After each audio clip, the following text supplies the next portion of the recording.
This is Undaunted.Life, a man's podcast. I'm your host, Kyle Thompson. Let's get into it. Joby, I may have started something that I can't go back and undo. You want to know what it is? Please tell me. All right, so I'm just minding my own business, and I decide to ask you a question about baby Hitler. Super innocent question, very easy to answer. And I swear, once every 2 or 3 days now, I'm getting an email from some jackwagon, some slappy, that's like, hey, let me answer a question that you didn't ask, and here's my 74 points as to why I'm right. Why can't people just understand I get to ask the questions? I'm on this side of the camera. What's wrong with these people? I don't know. Something's wrong with me too, because that question, like, you're living rent free in my brain because of that question. I think about it too much. I do, man. Joby, I have been looking for a way to live rent free in your brain, and I've tried making fun of you. I've tried, challenging you to jiu-jitsu matches. All the things. I've tried to hit that one feeling you have left, and none of it's worked until that question. I got to tell you, that might be the accomplishment of the year. I might need a trophy. Can y'all send me something? Yeah, we can. I'll come out with best of 1122 and you'll get that.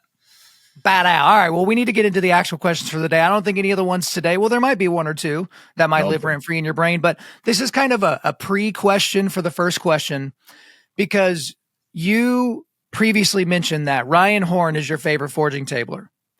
But since then, it has been revealed that he has an unhealthy obsession with cologne. Wait a second. Is there a unhealthy healthy obsession with cologne? I think cologne is unhealthy. So go ahead. Okay.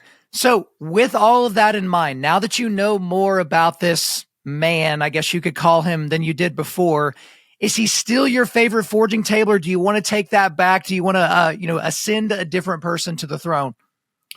He still is my favorite forging tabler just because of his sound theology. And I mean, how much courage does it take to mention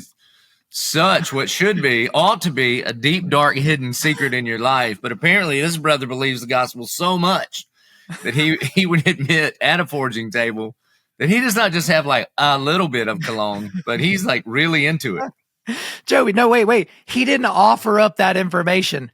I found it and I blasted him on the air and he just went with it. So it's very different. It wasn't like, hey guys, I got a confession. I have a different scent for a day of the week. Come on.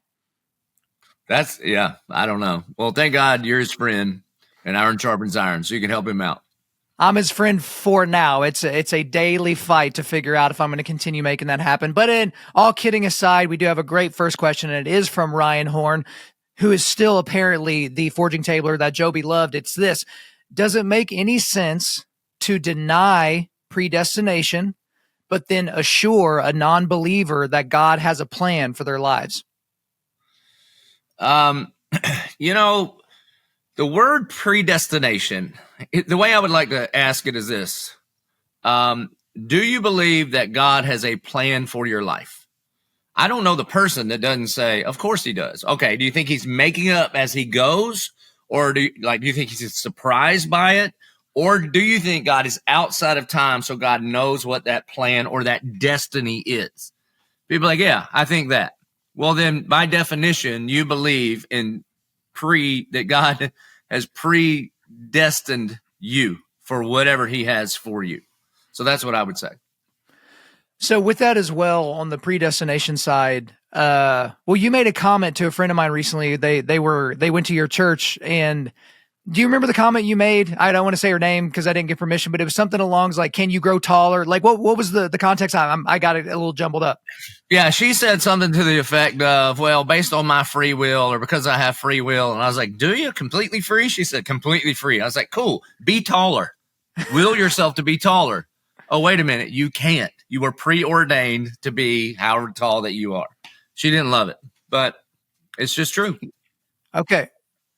You know who else doesn't love it? People that can't grow beards. Because guys that have this patchy beard thing going on, I'll tell them, hey man, all you got to do is sit in a room and just concentrate real hard. And then, you'll be able to sprout it. And I give them that, and every now and then they actually go and try that, or they got all kinds of things, Joby. They got oils you can put on your face. They got things that you can scratch your face with to try to get beard growth. It's kind of the same thing. So if we had free will, yeah, it'd be cool to be taller, but I think a lot of people would rather have a beard. Do you know why I have a beard? I have no idea. Because I'm not a woman and I'm not a child. Hey, and men have beards.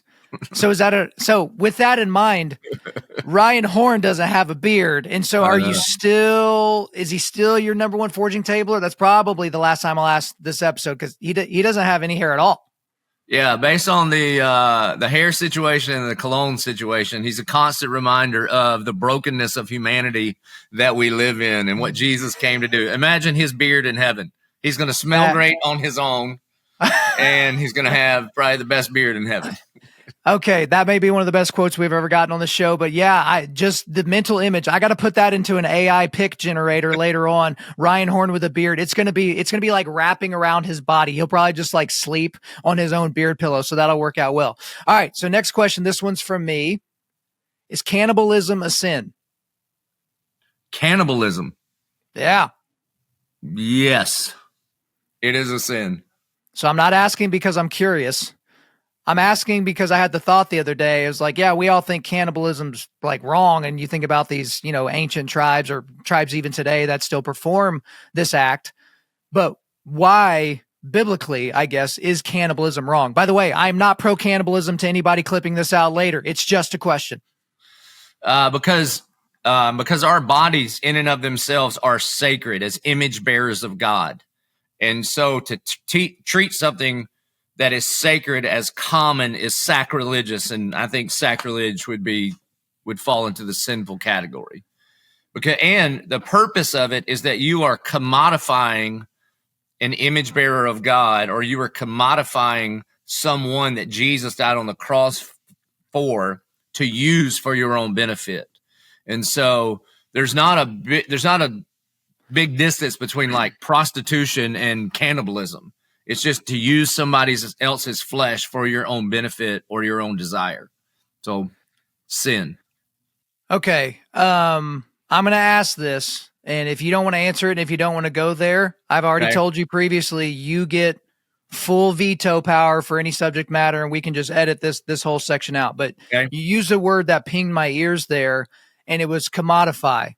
And when I did my episode on in vitro fertilization, one of my concerns was the commodification of the human body, where you are commodifying sperm, eggs, and the wombs of women in order to reach a desired end goal. For some people, it's the overwhelming desire to have progeny, to have a child, and they're using whatever scientific means to do that, really without the regard for the human beings that will be killed in the process. And then you have people that are doing it because they want an accessory. They're a gay couple and they want the accessory of a child, and they don't want to adopt one. And so they want to donate sperm, buy an egg, rent a womb, and then get a baby, 9 months later that's handed to them in a hospital bed and hospital room. So do you see it the same way as the commodification of human beings and the elements that make up what a human is? I think in the most extreme cases that you were talking about, absolutely. Like if you're trying to order a child like you would out of a catalog, right? Then I do think you're playing God in a way that is very, very unhealthy. Which certainly happens, yes. Think, especially coming out of your, a lot of people here at 1122 listen to Undaunted.Life, and a lot of them didn't love that one about IVF. And I get it, totally. I do think there are a bunch of people that are trying to the best of their ability to do a version of IVF in the most God-honoring way possible, meaning they're only fertilizing an egg or two, and if both fertilized, they're obviously keeping them. So there was a bunch of the, I think, legitimate cautions that you had that they are completely taking into account. Does that make sense? But what you just described, 100%, like if you're going in saying, all right, this is the color hair, this is the color eyes, this is how tall, this is the athletic ability.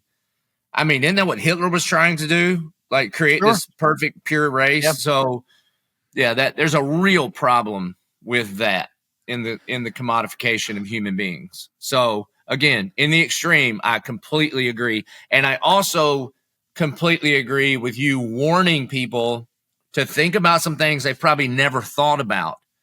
And there could be a slippery slope in that direction. So you better fight like crazy to make sure if you or a family member were to do the IVF thing, you would have to war against a whole bunch of potential problems.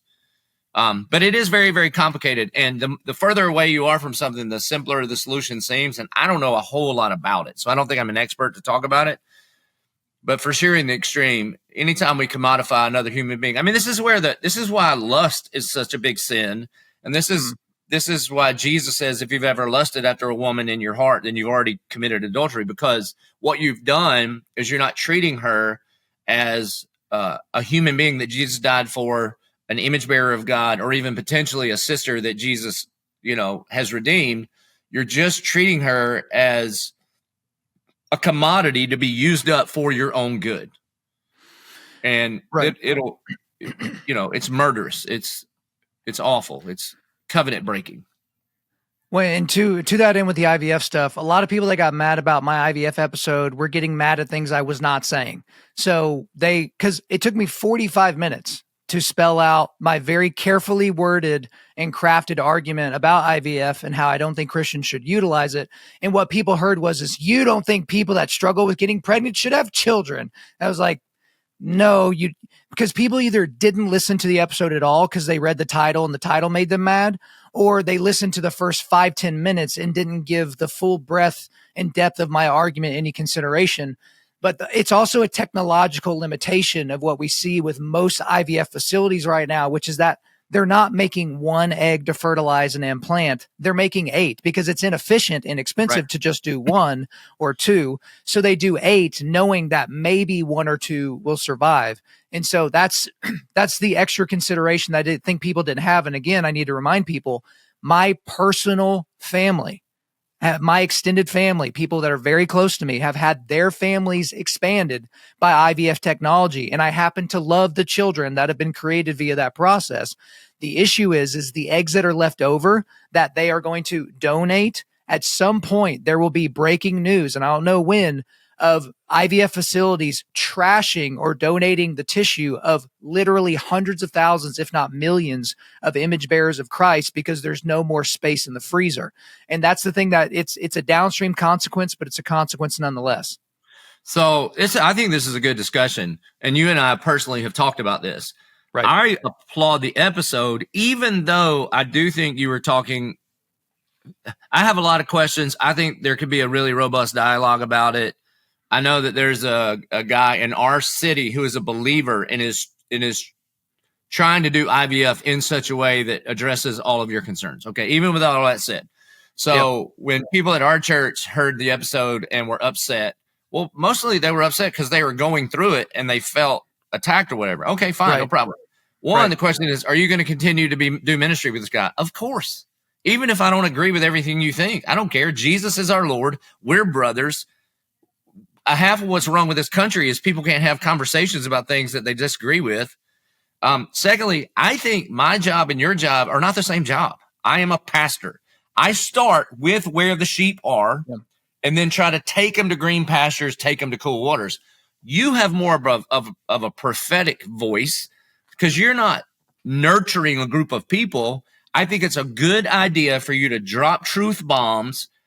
Sometimes it pisses people off. Sometimes it makes people cry. Sometimes it makes people go, yay, whatever. But one of the things that episode did for me was make me ask a bunch of questions about a thing that just wasn't on my radar, And I think those things are helpful. I also think when Jesus was teaching a group of people over and over and over, like the disciples, he would do a parable and then sometimes explain it.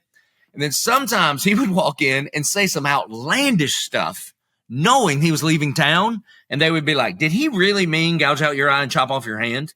Yeah. And so there's actually a place for you to do that. And I don't think Sunday morning in the pulpit is the place. I do think a podcast where people decide to listen or not listen, know what they're getting. And I mean, part of the reason I listen to you all the time, even before we got to be as good of buddies as we are, is because I didn't know the kind of things you were going to raise, but you raised some stuff for me to think about that I didn't have to think about or didn't choose to think about. And I mean, oftentimes you say it in the most aggressive way possible. Okay, cool. Yeah. I mean, you just do. It's fine. It's totally fine. I think this is the right context for that. Ephesians 4 says, let no corrupt communication proceed out of your mouth, only that which is edifying for the needs of the hearer in its appropriate place. So this is the appropriate place for you to put on blast the Pope, the whatever the LGBTQ community is doing. This is the appropriate place. My place in the pulpit is to help. I got to start where people are, where the sheep are, and then begin to feed, protect. Now I say pretty hard things, especially compared to a normal pastor, but I'm trying to move them to truth, move them to obedience. It's just a different role. So I appreciate you bringing that up. Well, and I appreciate your commentary on it because I've never been given to subtlety. That's not really a strength of mine. But part of the thing is there's something to be said for controlled aggression. And so I look at the 2 times that Jesus cleared the temple. That was premeditated, righteous, sustained aggression. But it was under control. He didn't lose his mind in temporarily, you've had those moments in your life maybe where you got mad and punched a wall or kicked a dog or something like that. And then later you're like, I didn't even, it was involuntary. It's like my body just reacted. That's not what I do on my show. How do you build out a 45-minute response to the IVF thing? That wasn't a knee-jerk reaction to a question. Right. When I criticize the Pope or criticize Pride Month, the LGBTQ thing, people like Andy Stanley and other pastors and things like that, these are not things that I just in the moment. Someone asks me, what do you think of this person? I go, well, let me tell you. And then I just fire off. These are things that are very carefully considered before I release them. And you're right. There is a time and a place for things like that. The pulpit on a Sunday morning is not a time for a political rally. Some, Trump acolytes should really think that through as we march towards November. But that's just something for all of us to consider. We should probably get into the next one because I think we're 2 questions in. And that actually started with a question about cannibalism, kids. So there's your there's your lesson. You could be talking about cannibalism and somehow end up talking about something more controversial than that. But here we are on Undaunted.Life, a man's podcast. Let's keep it going. This is from an anonymous donor. Again, guys, if you want to have your question entered into this list of questions, you have to be a monthly donor, Undaunted.Life /donate. But he wanted to keep his identity, cloaked a little bit because the people that he's talking about actually listen to the show. So here we go. Okay. I've been very close to my cousin for a long time. He married someone that I have a hard time with. I don't trust her. She's very gossipy. She talks trash about people all the time. This has caused me to distance myself from my cousin and subsequently her. I'm afraid that if I confide in him about any of my personal issues, that he will tell his wife and then the world will know my struggles and issues shortly thereafter. I want to be close to my cousin, but his wife kind of sucks. How do I handle that?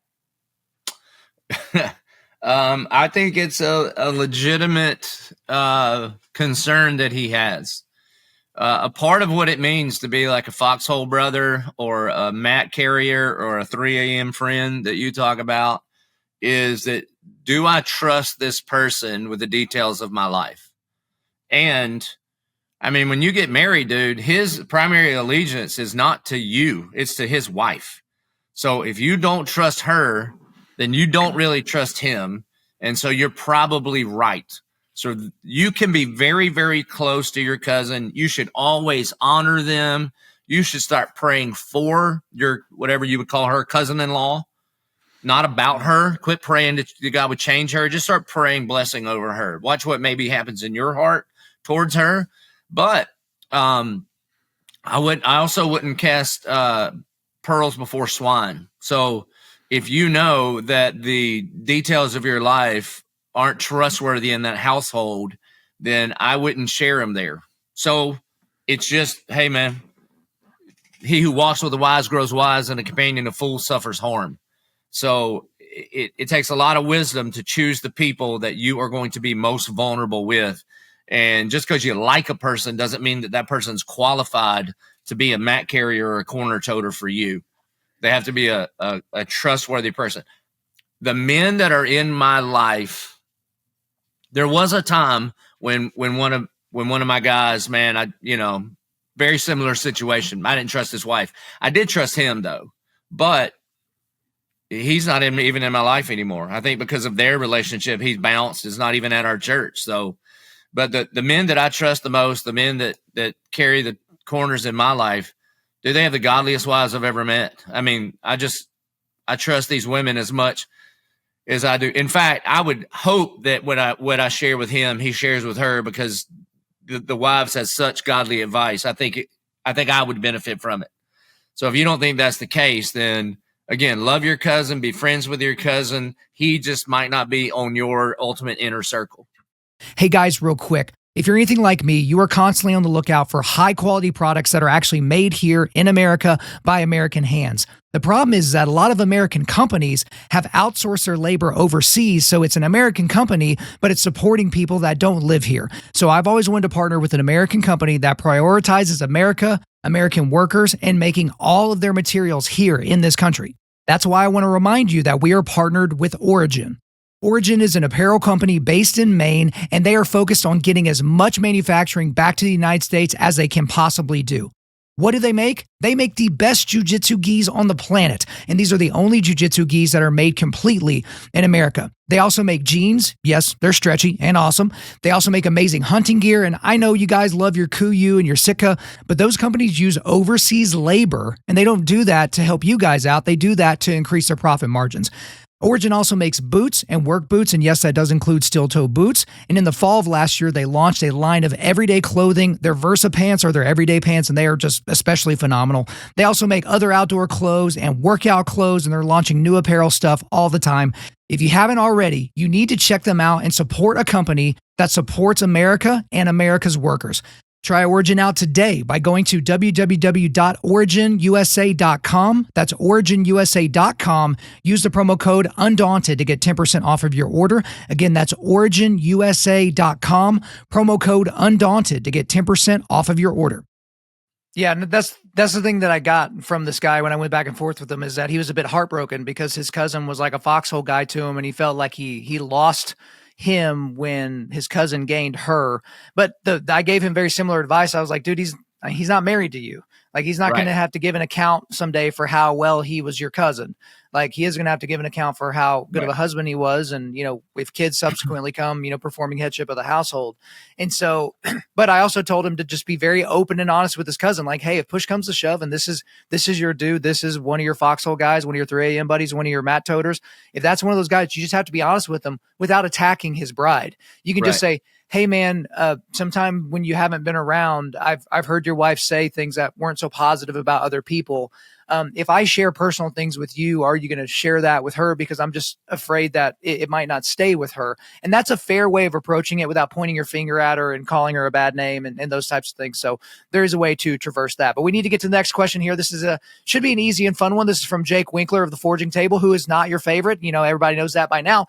What is the best sporting event you've ever attended live? And what is the one sporting event that you want to see live that you haven't seen?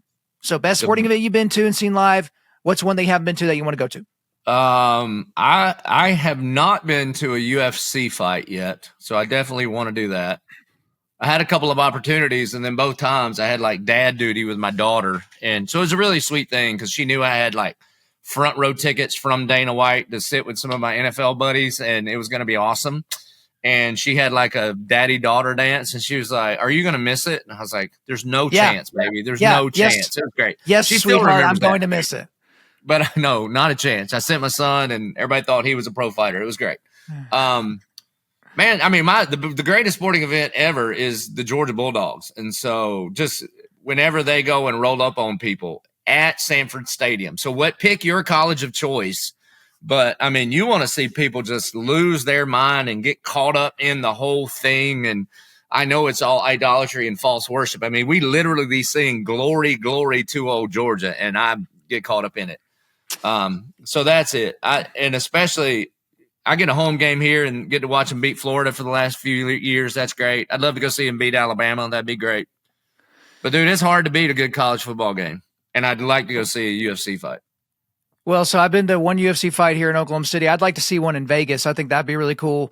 I mean, I've been to some World Series games, and I think I've been to 6 World Series games. So that's pretty cool. Just the pageantry of October and October baseball and all that, even though every single time I went, the team I preferred to win lost. So if you want me to sway the World Series, like just send me to wherever you want me to go for the benefit of your team. But I would love, and this is just kind of where it's always been in my head, I want to go to a night game at LSU. That Oh, like yeah. a football game. Like that's what I want to do. I want to eat gumbo and jambalaya all afternoon. I want to watch Cajun people act a fool. And then I don't even care who they play, but I want it to be an SEC game. So like LSU Georgia, LSU Bama, LSU Florida, something like that. I just think that that would be cool. Like I don't know if that's the coolest spot in the SEC. I don't know what other schools you've gone to, but I've heard Ole Miss is awesome. I've heard, Florida and Gainesville is awesome. I've heard Athens is awesome. Like, well, I guess how many of the SEC schools have you attended games at? And like, is there one that's like, hey, this one's pretty dope? Just from what I've heard, LSU night game, there is nothing better and nothing can compare. So you are absolutely right. LSU at night, especially big game. Yeah, a lot of liquid courage. They start very early. It gets pretty ruckus. I mean, literally, it's registered on the Richter scale multiple times from them cheering. It's moved the earth to the point the geologists are freaking out. Well, Joby, I know you got some connections. So the next time Georgia plays at LSU at night, not the 2:30 game. I want a night game, damn it. So like, let's make that happen. All right. Next one here. This is another one from a Forging Tabler. This is from Eric Browning. What has your experience been with family worship? How has that played out in your home? Are there any barriers to that for the Martins? Yeah, it's pretty terrible at my house. It has never gone the way that we had hoped it would go. So I would be very, very cautious of trying to live up to some sort of external expectation that you have of how it's supposed to go. I mean, typically, I'm trying to force it. One of my daughter's into it. Gretchen's on her phone. JP's not even there. It's just not. It's caused more frustration than anything. For us, what has been way better is just family dinner, and we bring up topics of life and Bible there versus like family worship. Probably the only time it went good was during COVID, when we would be, we would record all of our services on like a Tuesday and then broadcast them on the weekend. And so we would do family worship there together in our living room. That was probably the best version. And for a long time, I would feel like such a failure. And, I'm the pastor and this should be going good. And it just was terrible. And so I talked to a bunch of my buddies who have kids that love Jesus. So the point, one of the things you got to pay attention to, don't ever get the means in front of the ends. My friend Larry Osborne, a pastor out in California, he talks about too many times Christians get the fruit confused with the watering schedule. So like they look at your lawn and be like, your lawn's awesome. What's your watering schedule? And then they go apply the same watering schedule to their lawn and it doesn't turn out right. And they're all focused on the means, not the end.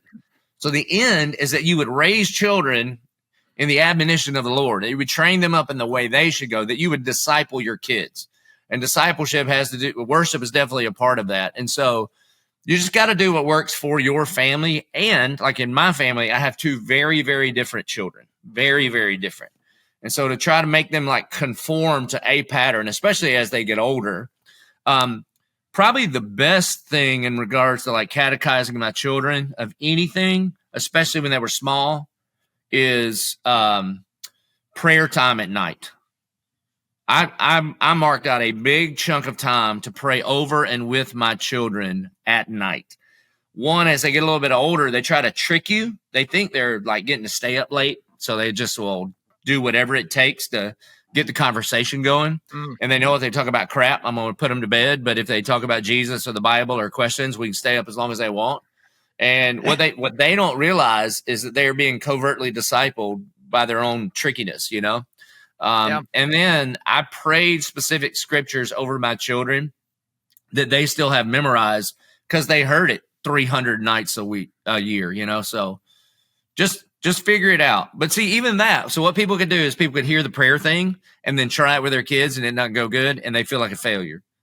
That's not the point. The point is to make disciples. So get really focused on the fruit, not the watering schedule.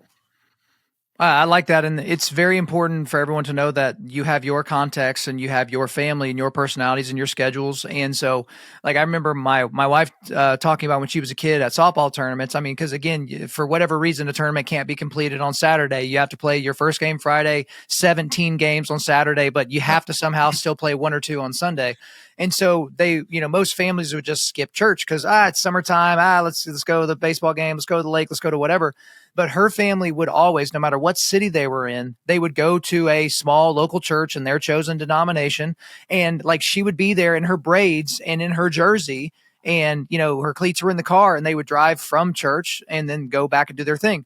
So that's practical for some people. For some people, it's not. You have the church online capability, and you would be the first person to tell me that you can't just do church online every week as opposed to driving down the street and going to an actual building with real people in it. But if you're on the road, or, if you're at that baseball tournament or something like that, that's a way where you can still be attached to the body, even though it's still just tangential. So you got to follow whatever the flow is for you and your family. Yeah, that's a really good example, though. No, like kids sports is a good example. There's a bunch of pastors right now bashing travel ball, right? Right. It's very popular. Who usually bashes that?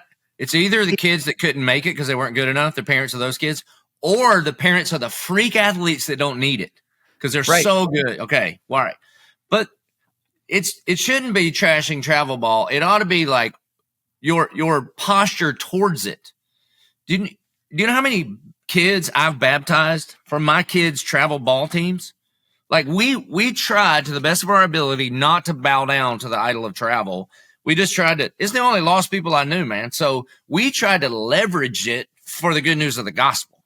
And so, I mean, all of JP's college roommates were on his Little League All-Star baseball team, and I baptized every single one of them. I mean, they all are Christians. Their whole families have, so just be careful about drawing a target around something and aiming at it, figure out the why behind that. Well, yeah, and it's not zero sum because I've shared, a meme before where it was like some parents are more concerned about making their kids an athlete as opposed to making them a disciple. It was essentially something like that.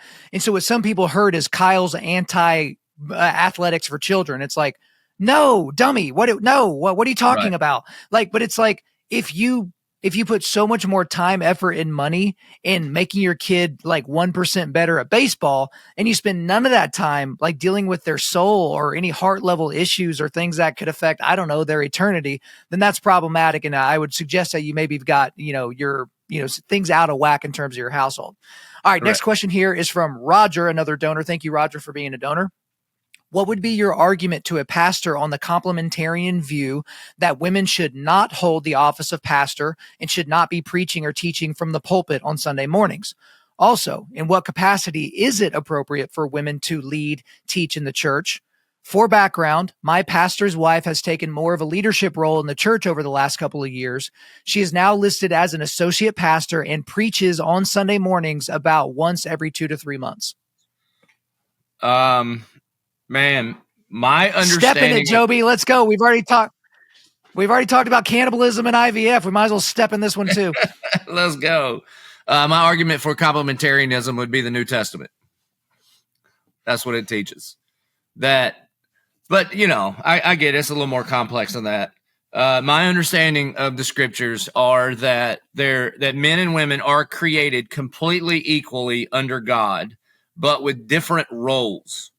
In the home and in the family, in the church family and in your particular family. So the role of pastor elder is for men according to the New Testament. I mean, we could go through Titus and Timothy and we can go through all the places. Just like a woman cannot be a dad. I don't care. Even if she does some things that typically dads do, a woman can't be a dad. A woman can't be a husband. A woman can't be the head of the house because God has ordained that to be so. My understanding, and historically for 2,000 years, the church's understanding until very, very recently in some places, is the same role applies for men as the pastor, elder of the church. It pretty much comes down to this. Paul says, I do not permit a woman to teach or have authority over men.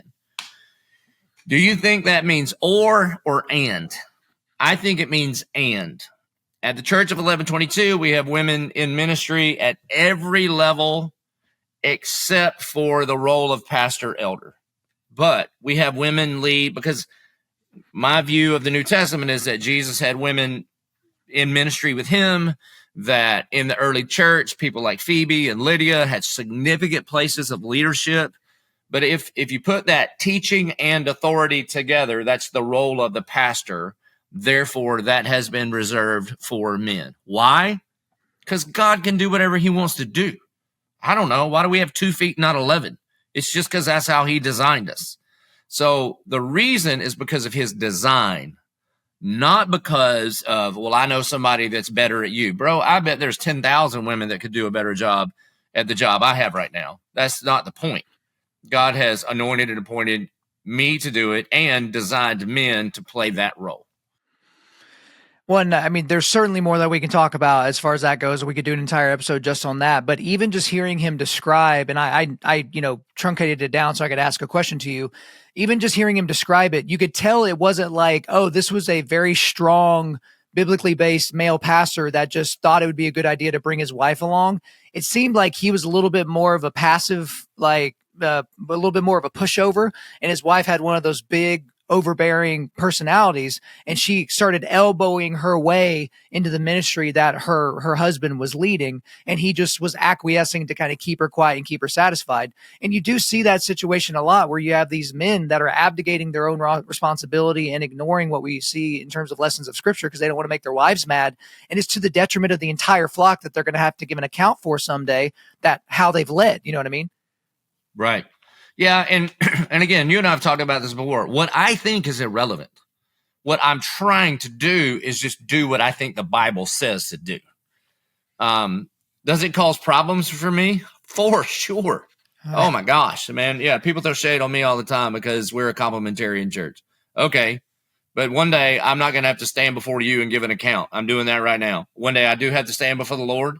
And if I get this thing wrong, I want to get it wrong because I'm just trying to do what the words in the Bible say, not because I'm trying to acquiesce to a cultural movement. All right, very good. I will tell you this too. One more second. Yeah. Everybody I know that has begun to ordain women in ministry, it's the same thought process that the affirming church has for the LGBTQ people. Right. So think about it. It's like, well, Jesus never said anything specifically about it, which isn't true, but that's what they say. I know what these words say, but they don't mean that. I know somebody that's a better example of this, whether it's a pastor or a same-sex relationship, a better example than the Christians are, and my own personal feelings and belief and experiences. Like God told me something specifically. It's the exact same argumentation. That makes me really, really nervous. And I saw it all the way back in the 90s when I was in seminary. I was like, wait a minute. This is the exact same hermeneutic that you are using with the text. I honestly think what's happening, I think there are some people out there just doing the best that they know how to do, and that's just the tradition they grew up in, and they didn't know any better. A lot of what I see is this is what I want, and I don't love what the Bible says, so I'm going to shift what the Bible says to what I want. In any area in my life where that's happening, I want some people to point that out, and I want to shift my life to what the Bible says, not the other way around. Well, certainly. And here's a pro tip. If someone claims to have new knowledge, revelatory knowledge about the language used in documents that were written somewhere between 2,000 and 5,000 years ago, you might look askance at that and just be like, yeah, I think it sounds like you're making that up to agree with your political priors. And that's what I said, even at my abortion talk at the Church 1122.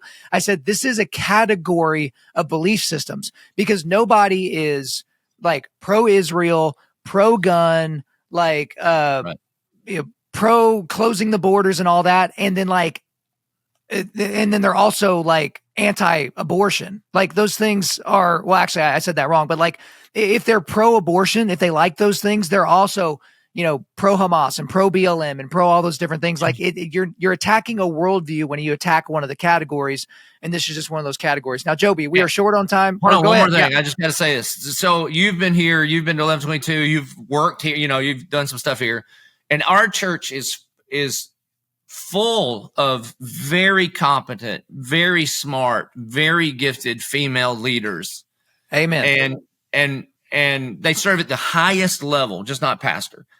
And what you've noticed is they are not concerned about any kind of title that they have to have. They are just concerned about the mission of God for his church. That's right. Man or woman, regardless white or black, those are the kind of people I want to be working with, not the kind of people that are looking for what kind of title they get to receive or position they get to sit in, but the church that they get to serve. And so, when you read the Bible, you get really focused on Jesus and not the position that you get, then things, they just go a lot better. And so kudos to the females that I get to work with. Yeah, I mean, I've interacted with a lot of the women that work at your church, and they've all been fantastic and incredibly easy and lovely to work with. And here's the other thing. I've been in a lot of corporate environments, and people typically lead with their business card or they lead with their title. Hi, I'm the executive vice president. Nice to meet you. Hello, I'm the top salesman of the quarter, that type of thing. Yeah. I don't know what anyone's title is. I know what they do. Like, I have an idea of like the area of influence they have, but I've never been introduced to somebody like I've had to ask, like, hey, who is this person? Like, can they do the things that I need to have them do so that I can, do what I need to do? And so that's a good thing. It speaks to a very positive culture. So kudos to you for that. So we got time. Well, we don't have time, but I got a couple of more questions. This one's been burning a hole in my pocket. Well, I guess you could say it like that, but anyway, it's because I've had 2 babies that have died in the womb, and so I'm very concerned about this. But here we go. If a baby dies in the womb, do they automatically go to heaven to be with God, or does election still come into play? And then with that, how tangibly and literally can an unborn baby experience hell and eternal damnation? And I don't mean like, how could that happen? I don't mean it like that. I mean like, how does a baby that's never seen the light of day, that doesn't understand feelings or any of that, how could they experience hell in the tormented way as it's described? John Piper explains this way better than I could explain it. So go to Desiring God and ask the same question, and he's got like a little 15-minute deal. He walks through Romans chapter 1 and the character and nature of God, and comes to the conclusion that the unborn baby goes to heaven because of the grace of God in their life. And he's like, if you could add more points to Calvinism, he would adopt them. You know what I mean? So he would say, in God's sovereignty, not only is he sovereign over salvation, but he knows which babies ain't going to make it anyway, and those go to heaven. And so, again, he roots it in Romans chapter 1 about God being a righteous and gracious God. So would it be, and this might just be a little bit semantic, or maybe not semantics, would it be because they weren't born into sin because they were not born at all? Yeah, I mean, that is a part of it. I don't think that means outside the womb born, but I do think that means like they have no opportunity to even walk in the sin nature that they inherited from their parents. But again, because he talks about the goodness of God, the kindness of God, the justice of God, that he would be in the camp of lose a baby goes to heaven. I'm in that camp too. This is a little like a Bible study hack. Sometimes you get into complicated questions like that with very complicated answers. How do you know the answer?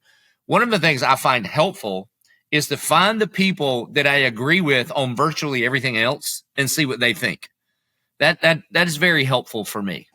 So Dr. Piper is one that I often go to, and his website, Desiring God, is incredible because it asks all kind of questions like this. Shout out to all the pastors out there with Asperger's, because apparently Joby's going to agree with everything that you ever say. All right, Joby, last question of the day, perhaps the most controversial. We'll see how it works out. Is a hot dog a sandwich? Oh, man. No, it's a hot dog. I think it's a unique category. Like a unicorn ain't a horse. It has characteristics like a horse, but it's not a deer. But it also has an antler or a horn, but it's a unicorn. So I think the hot dog is the unicorn of the sandwich cosmos, but it is not a sandwich. I'm going to try to sway you. Sideways. No. I'm going to have to try. I'm going to sway you in this moment because I've thought this has lived rent-free in my brain. So you think about baby Hitler and I think about hot dogs. Because categories are important. You wouldn't say Reuben's not a sandwich. No, Reuben's just a type of sandwich, right? It is, yeah. So I know there is a definition of sandwich, and somebody has broken this down for me before where they were like, hey, bread, there's got to be bread separation. And it was like, Lord's sandwich, 300 years ago called it this or that. This is my argument. A hot dog is an open face sandwich because it's bread that's been cut but not separated. It's been open and the meat's been placed on top. You've had an open face roast beef before. You've had, open face something or other with, cheese melted or something like that. So I am firmly planted my flag in the hot dog is a sandwich. It just so happens to be categorically an open face sandwich. What say you? Would you call avocado toast a sandwich? No, because it's not meat. But no, it's an egg. You have an egg sandwich. Give me an egg sandwich. I'll have an open face sandwich. I'll eat one right now. So in as much as a hot dog is a sandwich, then avocado toast with an egg on it is a sandwich. Well, gosh darn it, Joby, we're just not going to agree on this one, so we should probably leave it there. You got anything else for the audience before we let you get out of here? No, sir. You've been crushing it lately, man. Keep it up. All right, we'll talk soon. All right, peace. Thank you for listening to this podcast. Wherever you're listening to this, please subscribe, rate, and leave us a positive 5-star review. If you want me to come speak live at your event or on your podcast, just shoot me an email to info@Undaunted.Life. That's info@Undaunted.Life. Follow us on Instagram and like us on Facebook, and check out our website for everything else, including how to donate to keep more content like this coming your way. Just go to www.Undaunted.Life. And as always, we want to thank the band Holy Name for allowing us to use their music for our content. The music on this podcast is their song Perpetua, which is off their self-titled debut album on Face Down Records. The links are in the description. I'm your host, Kyle Thompson. Remember, keep pushing back darkness, keep forging spiritual, mental, and physical resilience, keep seeking the Lion of Judah.